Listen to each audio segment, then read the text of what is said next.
I'm going to try a better angle so that y'all aren't just getting my double chin the whole time I'm talking.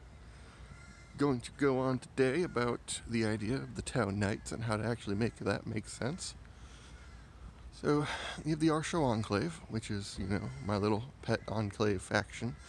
They're their own sept essentially, but I hadn't planned on doing additional septs, so I'm going through, I've got timelines written out, and I've got some of the major events written out for the main storyline.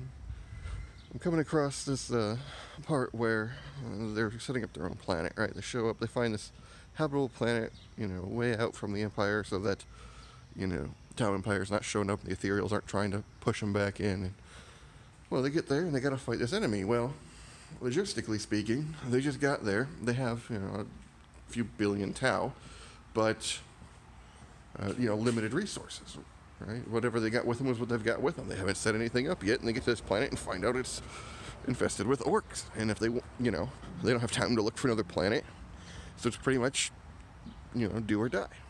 So they get down there and they start fighting, and lots of different terrain, lots of different tactics used in different areas while they're trying to hit the orcs from different places, and lots of different units. And as this is happening, and they're taking battle damage and having to get repaired, battlesuits and stuff, the Earth cast is just using whatever they have on hand, right? And so they start getting kind of funky with the modifications a little bit, right? Just how do we put things together? Taking a play out of the orc playbook and just scrapping whatever they can. So, you get these hybrid suits and different pieces and adjustments that the pilots want made for different situations going. So you end up with a high degree of customization based around certain combat styles in certain terrain, right? Which gives us a nice base to do sets of battlesuits. So it'll be like Crisis Broadside and then like larger knight-like suits that will be tailored towards that particular style of combat, which will exist inside one house, which will be a sept, essentially, of the Ar'sho Enclave. So yeah, it's just kind of a, out of necessity, these things sort of just evolve.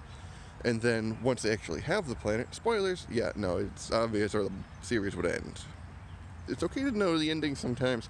It's how you get there that's fun to read.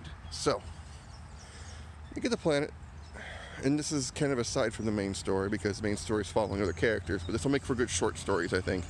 These individual houses that are getting set up as practice for my writing. But, so as they're setting up the new planet, still limited on resources, trying to figure out how to organize everything, basically completely devoid of ethereal control, is, well, we have to train new pilots, because we just lost a ton taking this planet, and we have to figure out, we're going and taking, little moons and asteroids and stuff and different resource nodes around the planet.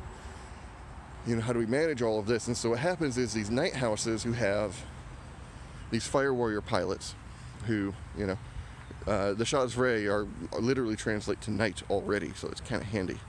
So you already have, these houses that have been established, battle forged together, fire warriors, and the earth cast that's been helping them modify their suits how they want them, and also the water cast who has been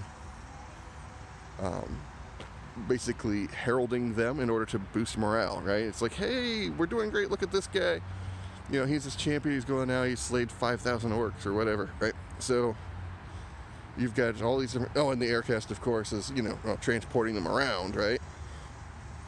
So, you get all these, they kind of group together and get going. And, so when they start doing the how do we control resources, it's like, well, you guys are already working together, and you have this specialty, and we need you to secure XYZ moon, and, hold the resources there, and your style of combat is best for that terrain. And so you have these houses established, and they start, training these pilots individually, right, in lieu of proper academies being set up yet.